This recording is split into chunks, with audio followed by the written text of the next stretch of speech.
Okay, this is a first look at the Tisas MAC 9DS. Just kind of get an initial impressions. It has not been fired yet. Let's check out the condition as it is from the factory. Yeah, it's first 2011 for me, so that'll be interesting. The fit and finish is surprisingly good so far. Take a look at this frame to slide fit. It's pretty good. The safety feels pretty good as well. There's no wiggle in either position. It clicks in nicely.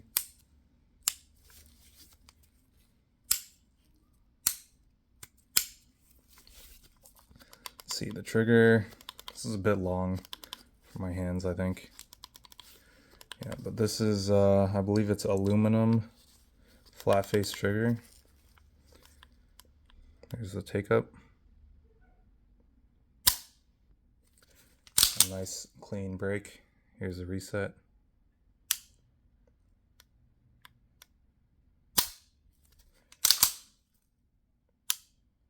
It's pretty good. I have some plans for this gun. I wanted to make it a project gun to kind of learn the 2011 platform.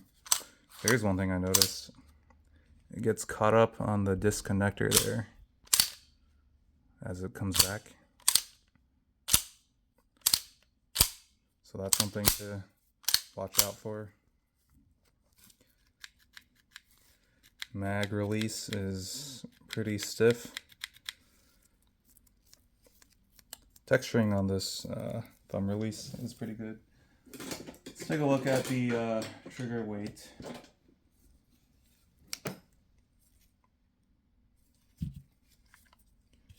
There you go.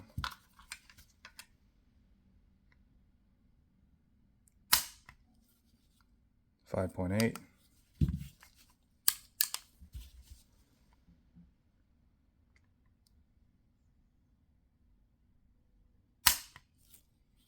£6.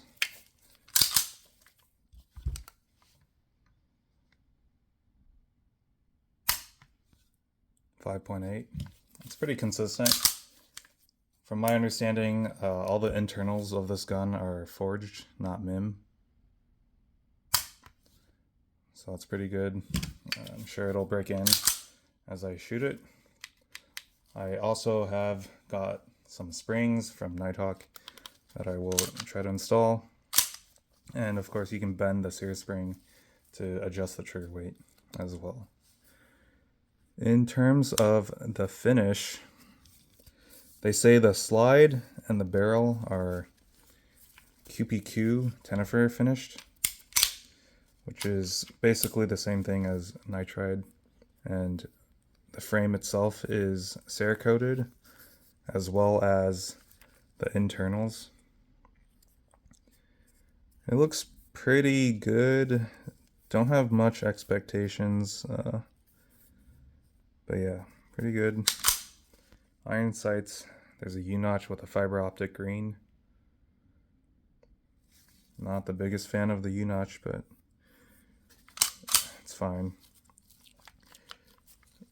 This is the grip safety. It's nice and large, protrudes out a lot. In terms of when it'll activate, there, that's activated.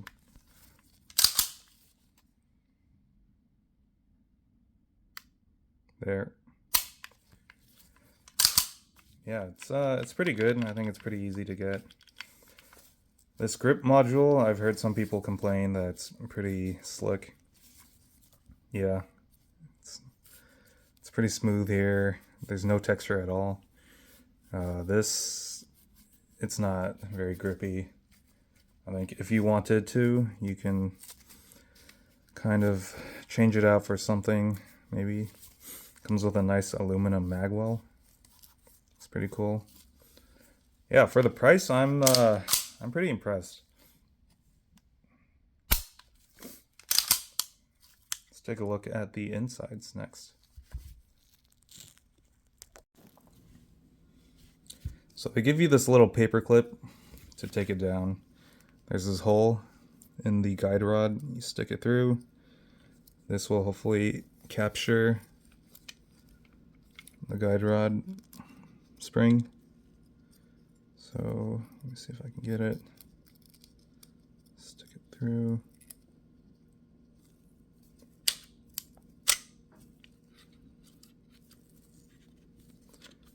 Yep, so now there's no resistance. You can line up that tab.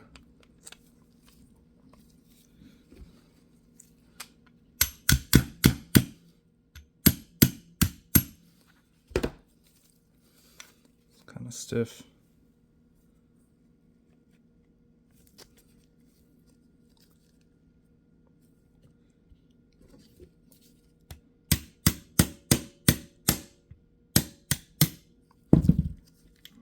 There you go.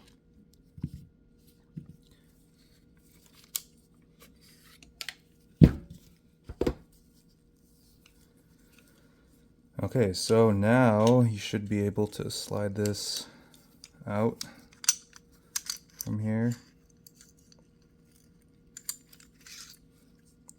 It's your guide rod. Push the barrel out as well.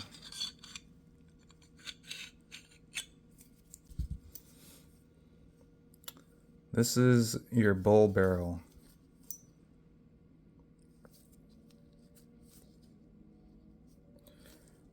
I don't know if you can see that, but there's kind of some brown on the feed ramp. Don't know if that is rust or something else. Let's see if it'll come off.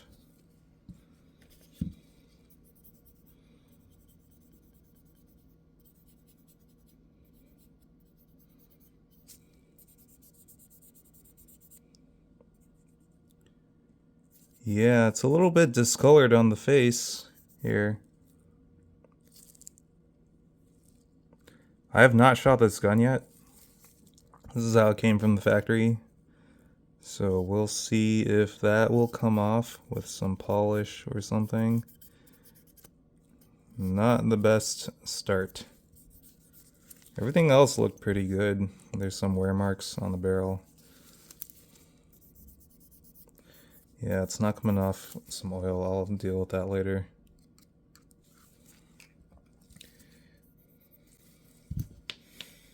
Let's take a look at the guide rod. I've heard some people say that the spring is, overtuned. You can buy a new one, install it on this. Let's see how to disassemble this. Take off the paper clip and the cap comes off. And you have your spring. It is metal. It's hollow as well.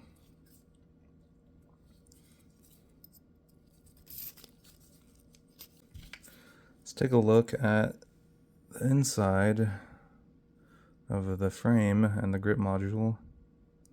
There's a lot of crap in here. I don't know what this is. Machine marks or shavings from machining.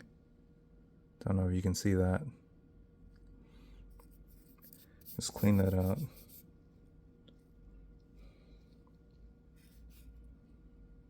There's some discoloration on the inside of the frame here. I don't know what that is. It's Cerakote not applied properly, or nope, it might have just been a lack of oil. Looks fine. But yeah, there's some shavings, metal shavings inside. You're gonna want to clean that out probably.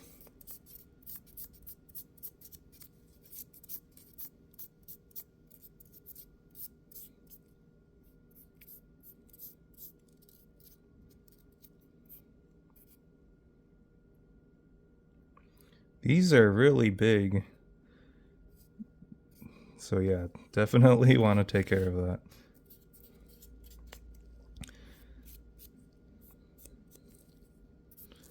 This is the disconnector that's getting hung up on.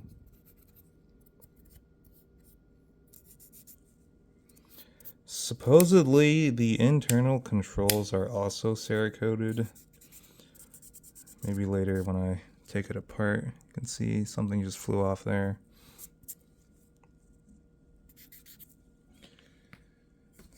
Let's see if we can get a light in here.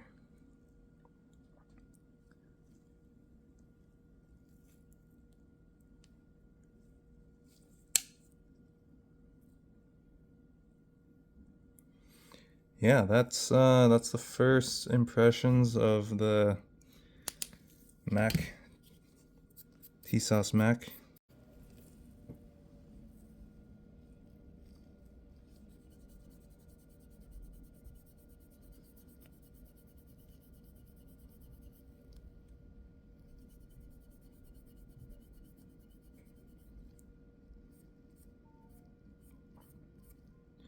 Nice.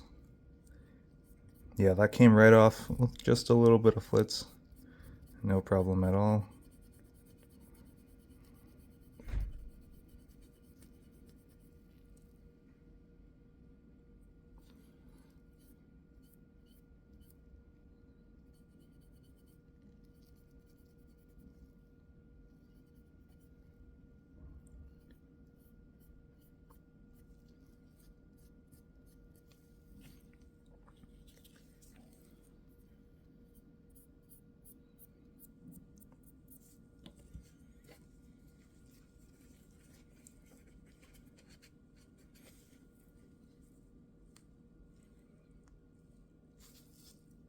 Good as new.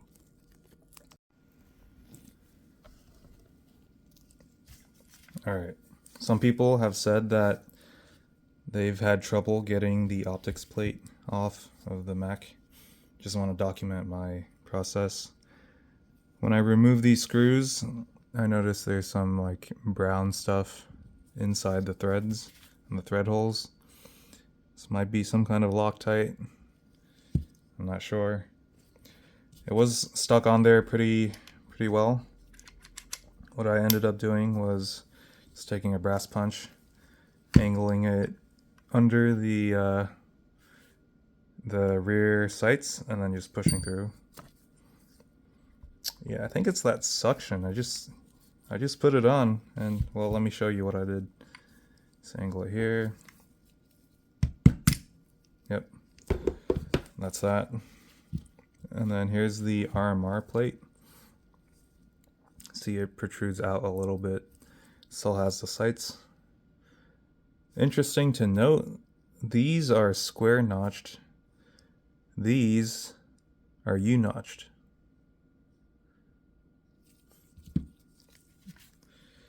So the optic mounting system itself, you can see that there are two kind of stubs in front. You have the two holes that mount the plate, and then you have a little U-notch here, half circle, that holds the plate in place, which makes me feel like it's a pretty good system. It's pretty tight, you know, without even the screws. I'll let you know how this goes.